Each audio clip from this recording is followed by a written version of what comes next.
आजचं वचन आहे की पेरणी करणाऱ्याचा दृष्टांत. काय? पेरणी करणाऱ्याचा दृष्टांत. मत्तय सुवर्तमान याचा अध्याय 13 वचन 3 ते 9 आपल्याकरता प्रकाश वाचेल. त्याने उठून परमेश्वराचं वचन वाचावं. मत्तयाचं सुवर्तमान अध्याय 13 वचन 3 पासून 9 पर्यंत. मत्तय शुभवर्तमान सर्वांनी लक्ष देऊन आहे. याचा 13वा अध्याय 3 ते 9 वचन मी आपल्यासाठी वाचतो. मग त्याने त्यांना दाखल्यानी पुष्कळ गोष्टी सांगितल्या. तो म्हणाला, पहा, पेरणारा पेरणी करावयास निघाला, आणि तो पेरीत असता काही बी वाटेत पडले व पाखराने येऊन ते खाऊन टाकले. काही खडकाळीवर पडले, तेथे फारशी माती नव्हती, आणि माती नसल्यामुळे ते लवकर उगवले. आणि सूर्य वर आला तेव्हा ते करपले व त्यास मूळ नव्हते, म्हणून ते वाळून गेले. काही काटेरी झाडांमध्ये पडले, मग काटेरी झाडांनी वाढून त्याची वाढ खुंटवली. काही चांगल्या जमिनीत पडले, मग त्याचे मोठे 100 पट, कोठे 60 पट व कोठे 30 पट असे पीक आले. ज्याला कान आहेत तो ऐको. आमेन. ज्या कोणाला कान आहे तो ऐको. आता कान तर सगळ्यालाच आहे, आणि त्याच्यावरती प्रभू येशू ख्रिस्त म्हणतात की ज्याला कान आहे तो ऐको. काय आहे की पेरणी करणाऱ्याचा दृष्टांत. पेरणी म्हटलं की आपल्याला सगळ्यांना माहिती आहे. सर्वप्रथम मी आपल्या प्रिय मंडळीस जे ते येशू ख्रिस्ताच्या पवित्र नावात जमलेले आहोत त्या सर्वांना माझा प्रेमाचा सलाम सांगतो. सर्वांना आपल्या प्रभू येशू ख्रिस्तामध्ये शांती असो, आणि आपल्या प्रभू येशूची कृपा आपल्याबरोबर आता आणि सदा सर्व काळ असो. माझ्या प्रिय मंडळींनो, विषय महत्त्वाचा प्रत्येक आहे. प्रत्येक विषय प्रभूचा महत्त्वाचा आहे. प्रत्येक वचन त्याचं महत्त्वाचं आहे. असं कुठलंही वचन नाही की येशू ख्रिस्ताचं वचन हे आमच्या जीवनामध्ये कार्य करत नाही. आणि विशेष करून जेव्हा प्रभू येशू ख्रिस्त जेव्हा आपल्या मुखातून काही बोलतो ते फार गांभीर्याचं असतं, ते फार महत्त्वाचं असतं जीवनामध्ये. आपल्या प्रभू येशू ख्रिस्ताने प्रत्येक गोष्ट जमावाला सांगताना ती दाखल्याने दृष्टांताने अशी सांगितलेली आहे की लोकांना ती कळून यावी. मी आज इथे मत्तय याने जे दिलेलं आहे की 13व्या अध्यायामध्ये की पेरणी करण्याचा दृष्टांत काय आहे ते आपण ऐकून घेऊ. तसंच मत्तयाने आणि परत याच्यामध्ये आपण मार्क याचा 4था अध्यायामध्ये पण आहे, वचन 3 ते 9 आहे. लूक अध्याय 8 वचन 5 ते 8 ह्या तिन्ही शुभवर्तमानामध्ये त्या लेखकाने प्रभू येशू ख्रिस्ताने म्हटलेलं हे वचन सांगितलेलं आहे. हा दृष्टांत सांगितलेला आहे. प्रत्येकाने आपापल्या शक्तीप्रमाणे आपापल्या समजुतीप्रमाणे प्रभू येशू ख्रिस्ताचा तो दाखला मांडलेला आहे. तिघांनी शुभवर्तमानामध्ये सांगितलेलं आहे. मग आपण मत्तयाचं पाहूया. मत्तय जो येशू ख्रिस्ताला पाहून आणि येशू ख्रिस्ताच्या सानिध्यामध्ये असताना, म्हणून या घटनेचं काय आहे विशेष महत्त्वाचं आहे. तर आपण पाहिलं की पेरणी जेव्हा आपण करायची आहे, पेरणी करायला आपण जेव्हा आठवतो तो आठवतो आपल्याला काय आठवतो? शेतकरी. पेरणी कोण करतो? शेतकरी. मग आता जरा वेगळा विषय आहे, आणि हा शेतकरी थोडासा वेगळा आहे. जगिक शेतकरी वेगळा आणि आध्यात्मिक शेतकरी वेगळा आहे. तर आमचा शेतकरी कसा आहे? आध्यात्मिक आहे. जगिक आम्ही पाहिलं, आम्ही गावाकडे पाहतो. मुंबईमध्ये वसईच्या साईडला तिकडे मुंबईच्या बाहेर गेला तर तिकडे आम्हाला शेतकरी दिसतो, आहे की नाही? मुंबईच्या जवळच. पण मुंबईमध्ये शेतकरी नाही आहे, कारण जमीनच नाही आहे शिल्लक, शेतकरी असणार. तर आपण बघूया की हा शेतकरी काय पेरतो, त्याची जमीन कशी आहे आणि तो कुठल्या प्रकारे पेरत आहे, कोणत्या जमिनीत काय पेरत आहे. त्याच्यामध्ये पहिलं येशू ख्रिस्ताने आपल्याला 4 प्रकारची जमीन सांगितली. किती प्रकारची? 4 प्रकारची. पहिले बी वाटेवर पडले, काही बी खडकाळ जमिनीवर पडले, काही बी काटेरी झाडामध्ये पडले आणि काही बी चांगल्या जमिनीत पडले. शेतकरी निघाला आहे बी पेराय, त्याची शेती आहे, तो बी घेऊन निघालाय. उत्पत्तीच्या अध्यायापासून परमेश्वराने मानवाला जी जमीन दिली ती कशी दिली होती? सुपीक दिली होती. कशी? सुपीक आणि चांगली जमीन दिली होती. तिच्यामध्ये काटे कुसळे वैरान असं कुठेही नव्हतं की परमेश्वराने एक भाग वैरान निर्माण केला, असं नाही. तर सर्व काही चांगलं निर्माण केलं, मानवाच्या उपयोगासाठी हितकारक त्यांनी निर्माण केलं आणि उपयोगी येईल अशा वनस्पती त्यांनी निर्माण केल्या. उपजाऊ जमीन परमेश्वराने दिली आणि सांगितलं की तू याच्यामध्ये खा, पी, राहा, आनंद कर. हे सगळं मुबलक प्रमाणामध्ये देवाने दिलं. परंतु माणसाने देवाचं न ऐकता ती जमीन सैतानाला कवडी मोलाने देऊन टाकली. काय केली? देवाने दिलेली सुपीक जमीन मानवाने काय केली? सैतानाला अगदी फुकट देऊन टाकली. आणि त्याच्यानंतर मग परमेश्वर म्हणत आहे की हे माझे तू न ऐकल्यामुळे भूमी शापित झाली आहे. काय झाली आहे? शापित झाली आहे. म्हणून हिची पेरणी नांगरणी करणं मला काय आहे? आवश्यक आहे.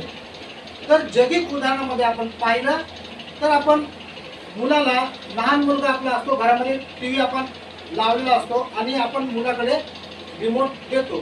तो हट्ट करतो आपल्याला की मला रिमोट पाहिजे, मला रिमोट पाहिजे. आणि आपल्याला माहिती असतं की याच्याकडे गेलं तर हा काय बरोबर सांभाळणार नाही.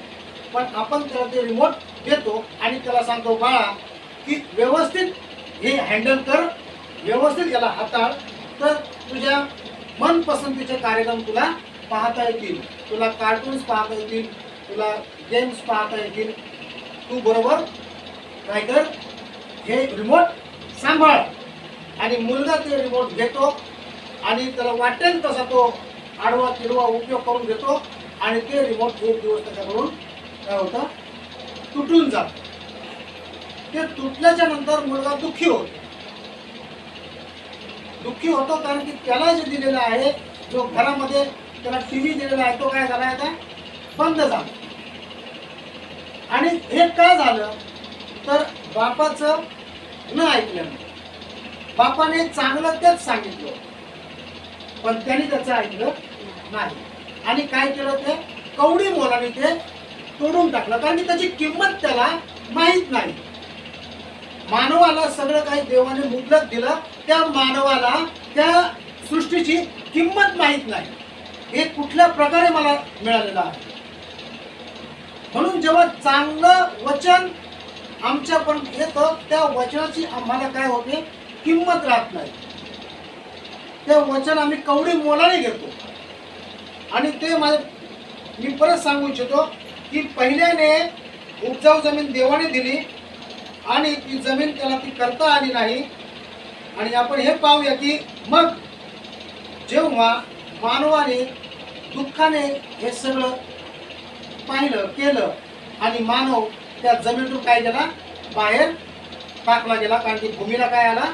शाप आला. आणि देवाने सांगितलं त्याची मशागत करावी लागेल आणि हिला मला उपजाऊ करावं लागेल, हिच्यामध्ये मला बी पेरावं लागेल. ह्याच्यामुळे हे आलं, शाप आलेला. आणि मग ही जेव्हा जमीन मशागत करायची आहे, बी पेरायचं आहे, तो वेगवेगळे शेतकरी, वेगवेगळे माळी परमेश्वराने त्या शेतीमध्ये पाठवलेले आहेत. ज्याने त्याने आपापल्या प्रमाणे प्रयत्न केला शेतीची मशागत करण्याची. आमच्या प्रभूने जेव्हा खरी बी पेरण्याचा वेळ आला, खरं वचन जेव्हा सांगण्याचा वेळ आला, तेव्हा त्याने काय सांगितलं आहे, तेव्हा सुरुवातीलाच आपण बघूया. मत्तयाचा 4था अध्याय काढा, वचन 17. मत्तय सुवर्तमान. आज आपण मत्तयाला सोडणार नाही. मत्तयाने फार काही आज आपल्याला सांगितलंय, तर म्हणून मत्तयाच्या अवतीभोवती आज आपण फिरू. मत्तयाचा 4था अध्याय वचन 17 पटकन आपल्यासाठी काढा आणि वाचा.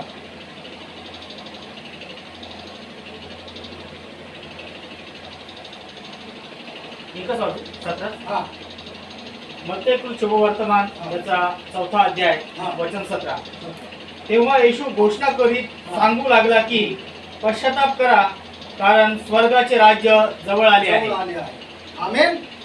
अध्याय 5 वचन 1 ते 10. अध्याय 5 वचन 1 ते 10. मत्तय शुभवर्तमान अध्याय 5 आपण 1 ते 10 वचन बघूया. तेव्हा त्या लोक समुदायाला पाहून तो डोंगरावर चढला व तो खाली बसल्यावर त्याचे शिष्य त्याच्या जवळ आले. मग तो तोंड उघडून त्यांना शिकू लागला.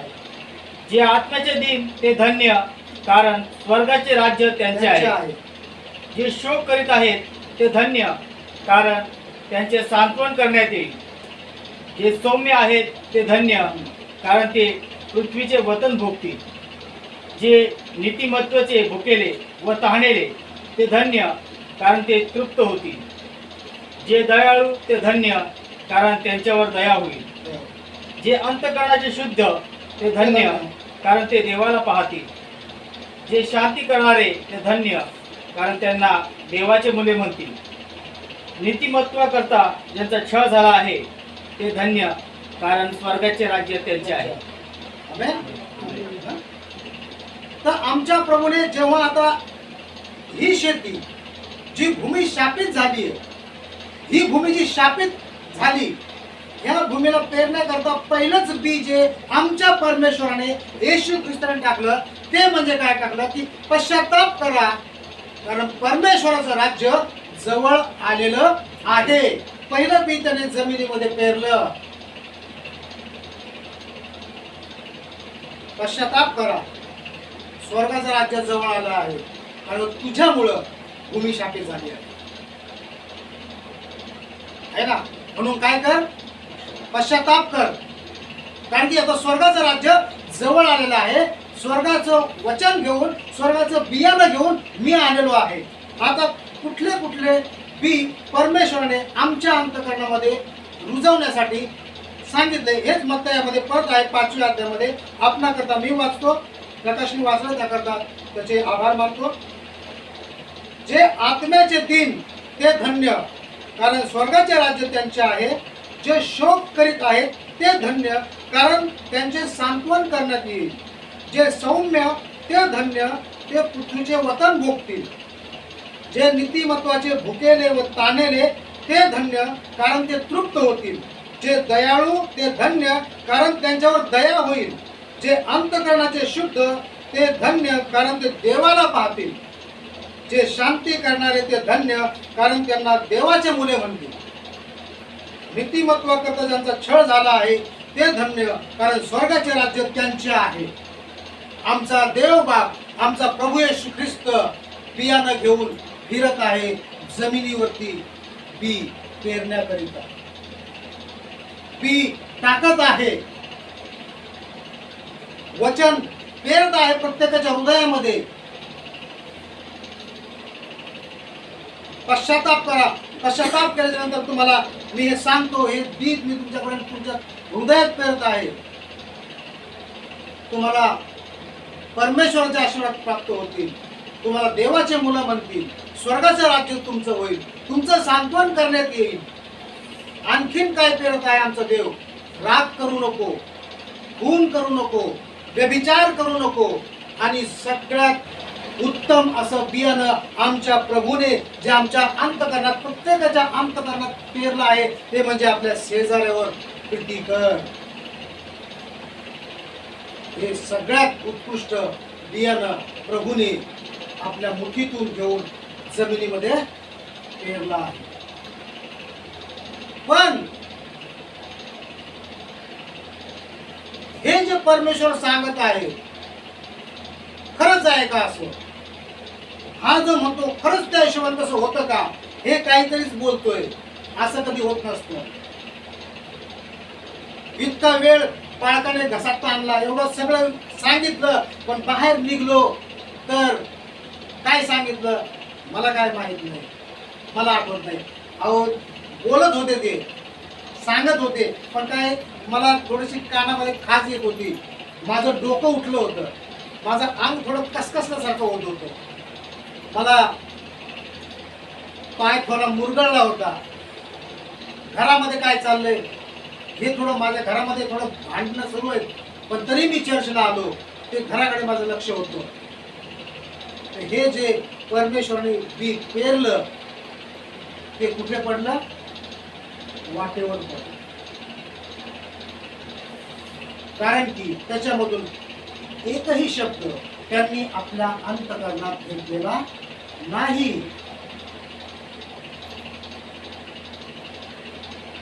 होत असेल ठीक आहे, पाहून घेऊ. वचन सांगतं की ते पेरलेलं बी, वाट्यावर पडलेलं बी पाखरांनी येऊन काय केलं? खाऊन टाकलं. म्हणून ते आमच्या अंतःकरणात गेलं नाही. कारण की आम्हा प्रत्येकाला जेव्हा आम्ही वचन ऐकण्याकरता बसलो होतो तेव्हा आम्हाला प्रत्येकाला आमचे चाळे सुचत होते. ते अंतःकरणामध्ये पोहोचलं नाही. येशू ख्रिस्त जमावामध्ये जेव्हा सांगत होता, येशू ख्रिस्त जेव्हा त्याच्या गावी जाऊन त्यांच्या सभास्थानात हे वचन सांगत होता, त्याच्यामध्ये लिहिलेलं आहे मत्तयाच्या अध्यायामध्ये 13व्या अध्यायामध्ये आहे, 54 वचन आहे की मग तो सभास्थानात जाऊन, त्याच्या गावी सभास्थानात जाऊन तो शिक्षण देऊ लागला आणि लोक आश्चर्यचकित होऊन व थक्क होऊन म्हणाले, याला हे ज्ञान कोठून? असं म्हणून ते त्याच्याविषयी काय झाले? अडखळले. आणि देवाचं वचन त्यांनी काय केलं? स्वीकारलं नाही. कारण की अरे हा तर आमच्यातला आहे, आमच्या गावातला आहे, माझ्या 40 जन्माला आलेला आहे आणि हा काय मोठ्या मोठ्या गोष्टी सांगतो? याच्या बापाला ओळखतो, याच्या आईला ओळखतो, याच्या भावाला मी ओळखतो आणि हा मला काही तत्वज्ञानाच्या गोष्टी सांगायला लागला. याला हे ज्ञान कुठून आलं? हे काहीतरी सांगतो. आणि वचन स्वीकारलं गेलं नाही. मोलाचं वचन देवाने आणलं आणि ते पाखरांनी खाऊन टाकलं. ते पायदळी तुडवलं गेलं. वाटेवर फेरलेले हे लोक आहेत. ऐकून घेतात आणि सोडून देतात. मग आता परमेश्वर म्हणत आहे, परत उपदेश करत आहे, काही बी खडकाळी जमिनीवर पडले. काही बी कुठे पडलं? आता खडकाळ जमिनीवर पडलं. कारण की खडकाळ जमीन जी असते तिला माती थोडीशी असते. काय असतं? माती थोडीशी असते. आणि पाऊस पडला तर थोडासा चिखल होतो आणि त्यामध्ये जे गवत म्हणा, काही म्हणा, ते जे उगवतं ते थोड्या काळासाठी असतं. तशा ठिकाणी परमेश्वर त्या जमिनीमध्ये ते वचन पेरत आहे. एक प्रकारची जमीन बघितली की माणसाने तुडून तिची वाट केली, त्यामुळं माणसाने तुडवलेल्या वाटेवरती काही उगवत नाही. जनावर चाललं तर उगवल, पण ज्या वाटेवरून माणूस चालतो ती वाट कधीच नापीक बनून जाते, तिच्यावरती काही उगवत नाही. कारण की तुझ्यामुळे शापित झाली ना.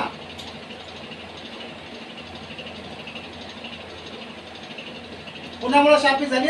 तुझ्यामुळे शापित झाली. मी सांगितलेलं तू ऐकलं नाही आणि अजूनही ऐकत नाही, म्हणून तू वाटेवरती पडलेला आहे. मी पेरलेलं वचन तू स्वीकारू शकत नाही, कारण की पाखरं येऊन ते खाऊन जाणार, तुला ते नकोसच झाले.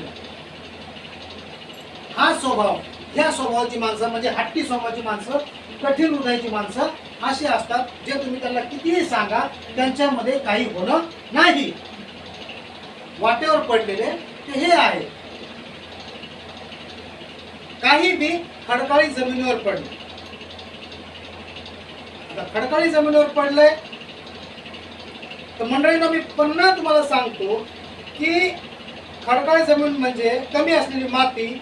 इस्रायल लोक ज्या वेळेस, लक्ष देऊन ऐका, इस्रायल लोक, देवाचे लोक ज्या वेळेस मिसर देशामध्ये गुलामगिरीमध्ये होते 400 वर्ष, आणि ते ओरड करत होते की ह्या गुलामीतून आम्हाला कोणीतरी सोडवावा, कारण की आमचा जीव आम्हाला नकोसा झालेला आहे. काय झालेला आहे? नकोसा झालेला आहे. हा जात जुलूम, जसं आमच्या देशावरती इंग्रजांचं राज्य होतं, ब्रिटिशांचे राज्य होतं, मोठा संघर्ष करून त्यांनी पण आमच्यावरती 150 ते पावणे 200 वर्ष राज्य केलं. या देशाला गुलाम बनवलं, आणि जेव्हा कोणी उठत होतं त्यावेळेस ते इंग्रज सरकार त्याला मारत होतं, जेलमध्ये टाकत होतं. की आवाज तुमचा दबला गेला पाहिजे, तुम्ही आवाज उठवला नाही पाहिजे. मग हे जेव्हा असे लोक, इस्रायल लोक, गुलामगिरी म्हणजे भयंकर पीडा, त्या माणसाला त्याचं अस्तित्व नसतं. तर अशा गुलामगिरीमध्ये असणाऱ्या लोकांनी जेव्हा परमेश्वरापुढं गाऱ्हाणं केलं आणि परमेश्वराने ऐकलं, परमेश्वराने सांगितलं की ठीक आहे, मी तुमचं ऐकतोय, मी माझं वचन तुमच्यापर्यंत पाठवतो. काय करतो? मी माझं वचन तुमच्यापर्यंत पाठवतो, माझा सेवक तुमच्यापर्यंत पाठवतो, तो तुम्हाला त्यातून काय करेल? गुलामगिरीतून मुक्त करेल. त्यावेळेस त्यांना मोठा आनंद झाला, इतका आनंद झाला. आता गुलामगिरीतून मुक्त होणं म्हणजे तो एक गुलामच जाणू शकतो, की ज्याच्यावरती जात जुलूम आहे तोच जाणू शकतो की गुलामी म्हणजे काय. गुलामी आपल्याला माहित नाही, आपण नुसतं ऐकत आहोत. पण एक प्रकारे आम्ही ज्याचं काम करतो, शेडचं काम असो, तू सेक्युरिटीचं काम करतो, सिद्धार्थ तिकडे काम करतो, राहुल गॅरेजमध्ये काम करतो, तर जे वेतन तो इथं आम्हाला वेतन मिळतं, गुलामाला वेतन मिळत नाही.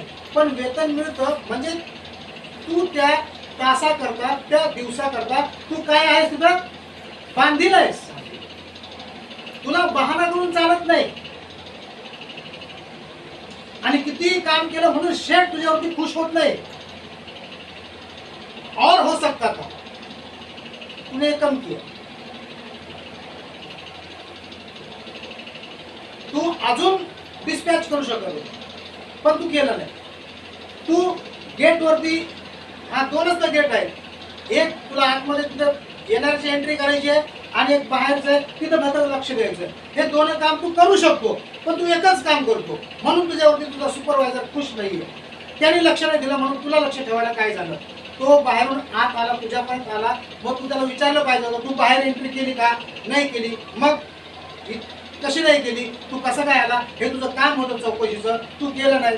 आणि समजा तिथून सुटून तुझ्याकडून तो निघून गेला, मग तर तुझ्यासाठी फारच ती संकटाची काय होईल? घडी होईल, आहे ना?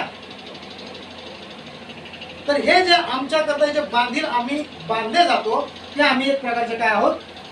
गुलाम आहोत. आणि ही गुलामी आम्ही करतो, आमच्या संसारासाठी करतो.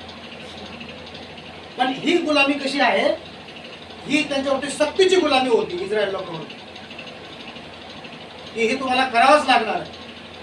आणि मग जेव्हा त्यांनी आक्रोश केला, टाव फोडला, मग परमेश्वराने ठीक आहे, मी माझा सेवक पाठवतो, माझं वचन तुमच्याकडे पाठवतो. त्यावेळेस इस्रायल लोक संपूर्णतः खूप खुश झाले, आनंदित झाले की वा, आता आमची काय होणार? मुक्ती होणार आहे. आमचा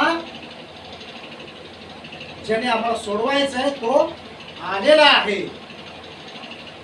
ऐकून घ्या नीट, मोठा आनंद आहे, सगळे खुश आहेत, रात्रभर आनंद साजरा करतायत.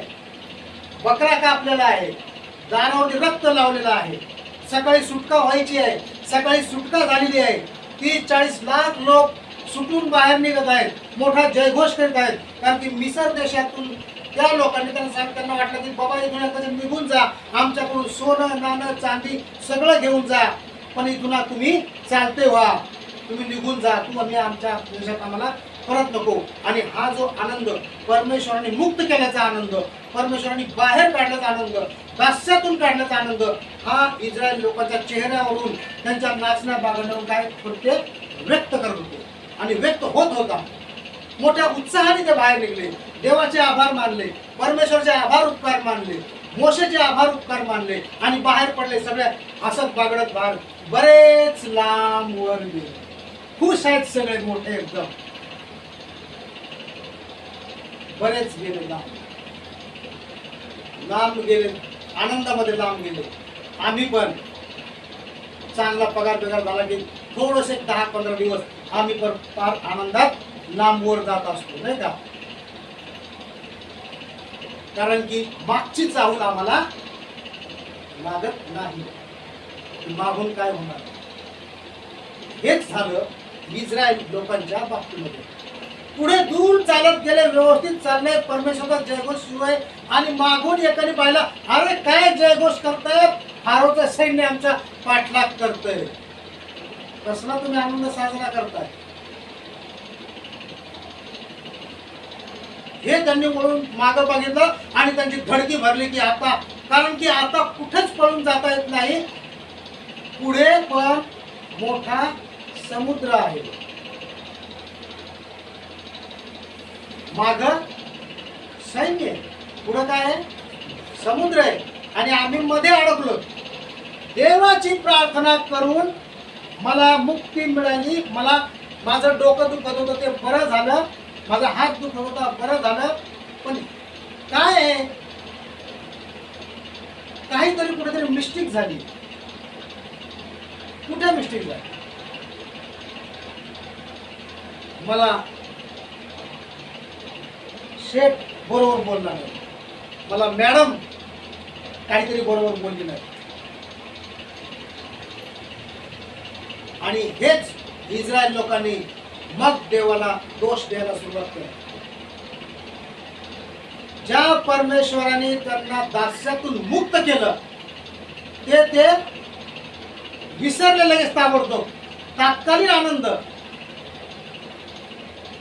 जे वचन पेरलं ते कुठे पेरलं? खडकाळीवर पेरलं गेलं. थोडासा ओलावा होता, आनंद होता, सूर्य वर आला, फारोचं सैन्य मागे आलं, पाहिलं, अरे बापरे आता तर आम्ही खलासच होणार आहे. अरे मोशे तू हे काय केलं, आम्हाला मारून टाकायचं होतं, तिथंच विसर नाही, आम्हाला बरं नव्हतं का? तू आता काय आम्हाला समुद्रात बुडून मारणार का? या शत्रूच्या हाताने आम्हाला मारणार? सांग तू आता काय करणार? आता देवाचा उदो करणारे, आता देवाचा महिमा करणारे देवाला काय करत आहेत? दोष लावत आहेत. आणि हा दोष त्यांनी 1-2 दिवस नाही तर तब्बल 40 वर्ष लावला. मटण पाहिजे, मटण खायला घातलं, नाका तोंडातून निघून सवर मटण तर खाल्लं, मग आता पाणी कोण देणार? पाणी काय आमच्या मुलं बाळांना काय करून ह्या वैरणातून कशाला तू आणलंस आम्हाला? मटण खाल्लं काय माझा आता हाताचा नुसता वास घेत राहावं का? पाणी कोण पाजणार आम्हाला? पाणी दे.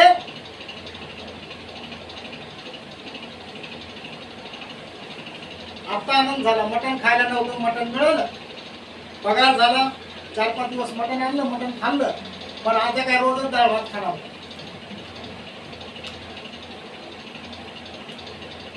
मग एकमेकावर चिडचिड सुरू होणार. तुम्हाला समजलं पाहिजे होतं, तुम्ही म्हणलं पाहिजे होतं खर्च कसा करायचा. मी पहिलेच म्हणत होते, पण तुम्हालाच हौस होती. आज चिकन खायचंय, उद्या अंडे खायचे, मग मटण आणायचंय, मग दुसरं काय करायचं, मग चांगलं चांगलं बनवायचं. हा 15 दिवस तर तुम्ही फार मजा केली आणि आता लगेच 15 दिवस राहिले म्हणून लगेच तुम्ही मला दोष देता काय? इस्रायल लोक हेच होते, आम्ही तेच आहोत.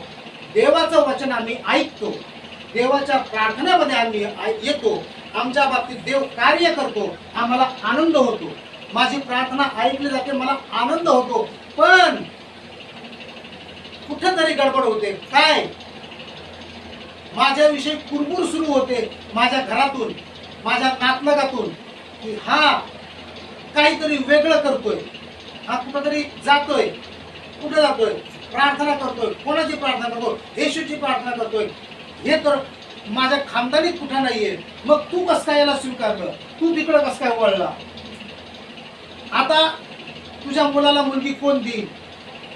आता तू समाजातून बाहेर फेकला जाशील का? येशू ख्रिस्त आपला देव नाही, तो बाहेरचा देव आहे. अरे हे काय झालं? मी तर ऐकलं होतं की येशू ख्रिस्ताच्या वचनाने सगळं चांगलं होतं. मग हे असं कसं काय झालं? आणि आम्हाला मिळालेला आनंद आम्ही काय होतो लगेच विसरून जातो, ताबडतोब. कारण की आम्ही कोणत्या स्वभावाचे? खडकाळीवर पडलेले बी आहोत. आमची जमीन कशी आहे? खडकाळीची आहे.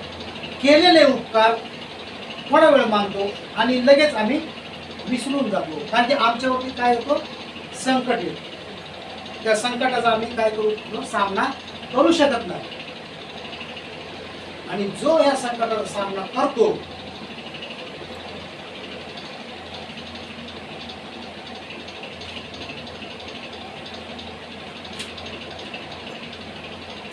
देव त्याची निश्चित प्रार्थना ऐकतो. आणि आपण जे खडकाळीवर पेरलेले परमेश्वराने म्हणलेलं आहे की हे खडकाळीवर पडलेलं बी आहे, खडकाळ जमिनीवर पडलेलं बी आहे. हे तेव्हाही तसेच होते आणि आताही तसंच यांचं अंतकरण आहे की थोडासा ओलावा आहे, थोडासा दिखाऊपणा, थोडंसं प्रेम यांच्यामध्ये आहे, पण ते खरोखर काय प्रेमळ नाहीत. आणि हे माझ्याकडून बी खडकाळी जमिनीवरती पडलेलं आहे. आणि खडकाळ जमीन याच्यामध्ये सुंदरसं उदाहरण म्हणजे आपण देऊया की याच्यामध्ये काय? मत्तय 12वा अध्याय काढा, वचन 43-45. मत्तयाचं शुभवर्तमान अध्याय 12 वचन 43 ते 45. मत्तय शुभवर्तमान अध्याय 12 वचन 43 ते 45 मी वाचतो. अशुद्ध आत्मा लागलेला माणसातून निघाला म्हणजे तो विसावा शोधित निर्जन स्थळी फिरत राहतो, परंतु तो त्याला मिळत नाही. मग तो म्हणतो, ज्या माझ्या घरातून मी निघालो त्यात परत जाईल, आणि तेथे केलेले ते त्याने रिकामे असलेले, झाडलेले व सुशोभित केलेले असे आढळले. नंतर तो जाऊन आपणापेक्षा दुष्ट असे 7 आत्मे आपणाबरोबर घेऊन येतो आणि ते त्यात आत जाऊन तिथे राहतात. मग त्या माणसाची शेवटची दशा पहिल्यापेक्षा वाईट होते, तसे या पिढीचेही होईल. खडकाळ जमीन म्हणजे अपुरी सुधारणा, पूर्ण सुधारणा नाही. आम्ही देवाचं वचन ऐकलं, आनंदाने ग्रहण केलं, पण तात्पुरतं केलं.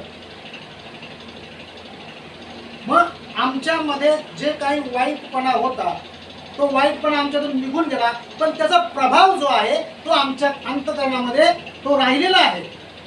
तो पूर्णतः निघून गेलेला नाही. लोकांना दिसतो आम्ही चर्चमध्ये जाताना, प्रार्थना करताना, वचन ऐकताना, पण अपुरी सुधारणा आहे, पूर्ण सुधारणा नाही, पूर्ण समर्पित नाही. समजतं? मग अशी अपुरी सुधारणा असलेला व्यक्ती, अशी अपुरी सुधारणा असलेली मंडळी, अपूर्ण सुधारणा असलेला प्रत्येक स्त्री पुरुष याला नेहमी काय आहे? धोका आहे. कारण तो खडकाळ म्हणजे काय आहे की अपुरा आहे, पूर्ण नाहीये. वचन आनंदाने ग्रहण केलं आणि देवाच्या प्रार्थनेमध्ये आलो आणि माझ्यातून दुष्ट आत्मा निघून गेला, त्याच्यातून दुष्ट आत्मा निघून गेला. मग त्याला वाटलं की आता मला सगळं काही मिळालं आहे, मग मी परत जगाच्या राहटीप्रमाणे जगामध्ये शिरलो. काय की आता मला काय, माझी अडचण तर दूर झालेली आहे, मग आता परमेश्वराची काय गरज आहे? आता तो दुष्ट आत्मा माझ्याकडे येणार नाही. पण दुष्ट आत्मा हे पाहून असतो की हा किती वेळ परमेश्वरामध्ये तग धरून आहे. परमेश्वर पाहतो की माझ्या वचनामध्ये हा किती काळ टिकून राहणार आहे, टिकून राहतो. आणि जर तो टिकून न राहिला तर ह्या माणसाप्रमाणे ते घर त्याला सुशोभित केलेलं झाडलं पुसलेलं दिसतं. तो एकटा येतो, बघतो की झाडलंय पुसलंय, यांनी वचन ऐकलंय पण त्याच्यावरती हात चालत नाही. आता पण मला एकट्याला चाल करता येणार नाही, तर मी आणखीन 7 जणाला घेऊन येईल. किती जणाला घेऊन येईल? 7 जणाला. कारण की मी मजबूत उभा राहिलो नाही वचनामध्ये, अपुरा उभा राहिलो. मी देवाचं वचन मनापासून नाही ऐकलं फक्त तात्कालीन आनंदासाठी आणि माझी गरज पूर्ण व्हावी म्हणून मी ऐकलं. आणि ती गरज पूर्ण झाली. मग मी म्हटलं की आता मला काही गरज उरत नाही, वेळ मिळेल मी तेव्हा जाईन, जेव्हा गरज लागेल तेव्हा मी जाईन. आणि जेव्हा गरज मी लागेल तेव्हा जाईल. तर ही संधी सैतान शोधत असतो. संधी तुला वेळ मिळेल तेव्हा जाशील काय, पण माझ्याकडे तर भरपूर वेळ आहे आणि माझ्याकडे सैन्य पण भरपूर आहे. तुझ्यामध्ये आहे काय? तुझ्यामध्ये घेऊन यायला माझ्याकडे भरपूर सैन्य आहे. कारण की मला ठाऊक आहे तू परिपूर्ण नाहीयेस, तू अपूर्णस. तू फक्त देवाला गरजेपुरतच वापरलेला आहेस. आणि ह्या वेळेस परमेश्वराचं वचन तू ऐकत नाही, तू त्याच्यापासून दूरच. मग मला तुझ्या घरात शिरण्याला कोणी प्रतिबंध करू शकत नाही. आणि जेव्हा मग तो सैतान जी वाईट प्रवृत्ती आमच्यामध्ये पुन्हा प्रवेश करते, तर मग त्याची दशा शेवटल्यापेक्षा पहिल्यापेक्षा अधिक काय होती? वाईट होते, एकदम वाईट. कारण की ते मूळ नसलेलं असं पीक आहे. खाली खडक आहे, थोडीशी माती आहे, त्याच्यावरती संकट येणारच. कारण की त्यांनी स्वतःला तयार करून घेतलं नाही आणि सुधारणा अपूर्ण ठेवली. आणि अपूर्ण ठेवलेली सुधारणा याच्यामुळे आमच्या जीवनामध्ये हे थोडंसं रुजणं, थोडंसं अंकुर फुटणं हे दिसेल. आणि पुन्हा हिवाळ्याचे दिवस गेले, उन्हाळ्याचे दिवस सुरू झाले की आम्ही पुन्हा करपले जाऊ. कारण आम्ही खडकाळ जमिनीचे आहोत, आम्ही खडकाळीवर पेरलेले गेलो आहोत. आम्ही म्हणजे आपण नव्हे. आता आपल्यावरती समज करून घ्या, जे परमेश्वराचं वचन ऐकतात आणि सोडून देतात त्यांच्याकरता, जे समाजाला घाबरतात, जे लोकांना घाबरतात, जे प्रार्थनेमध्ये मागे हटतात. कारण की प्रार्थना ही प्रत्येकाची वैयक्तिक आहे. काय आहे? एकाच माणसाने सगळ्यांसाठी प्रार्थना करावी असं परमेश्वराचं कदापि म्हणणं नाही. तुझ्या मुलाला जर आशीर्वाद पाहिजे, तुझ्या घराला आशीर्वाद पाहिजे, तर तू स्वतः काय कर? प्रार्थना कर. सुधारणा अपूर्ण ठेवू नको. मी सांगितलेलं वचन, मी पेरलेलं बी हे रुजू दे, नाहीतर तुझ्या खडकाळ जमिनीप्रमाणे होशील.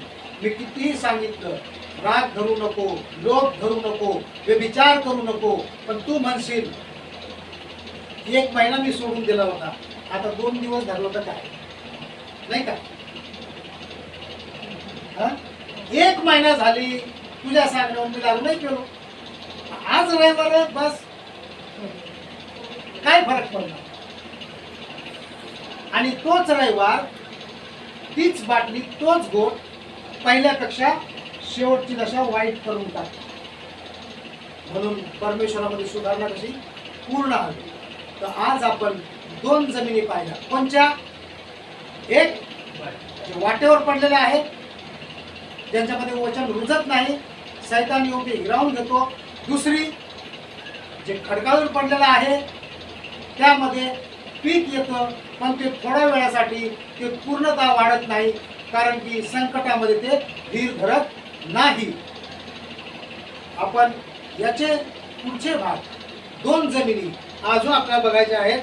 एक जी काटेरी झुडपामध्ये पडली आहे आणि चौथी जी चांगल्या जमिनीमध्ये पडली आहे. प्रभू करो आपल्याला या दोन्ही पण गोष्टी समजल्या असतील अशी मी देवाजवळ प्रार्थना करतो आणि धन्यवाद देतो की माझ्या प्रभूने मला ही सद्बुद्धी दिली की मी आपल्या सर्वांच्या अंतःकरणामध्ये प्रभू परमेश्वराचं बी रुजवावं. मी रुजवणारा नव्हे, माझ्यावरती पीठ नाही, मी जमीन तयार करत आहे. प्रभू परमेश्वर येशू ख्रिस्त हे वचन तुमच्यामध्ये पेरावयास सक्षम आहे. आमेन.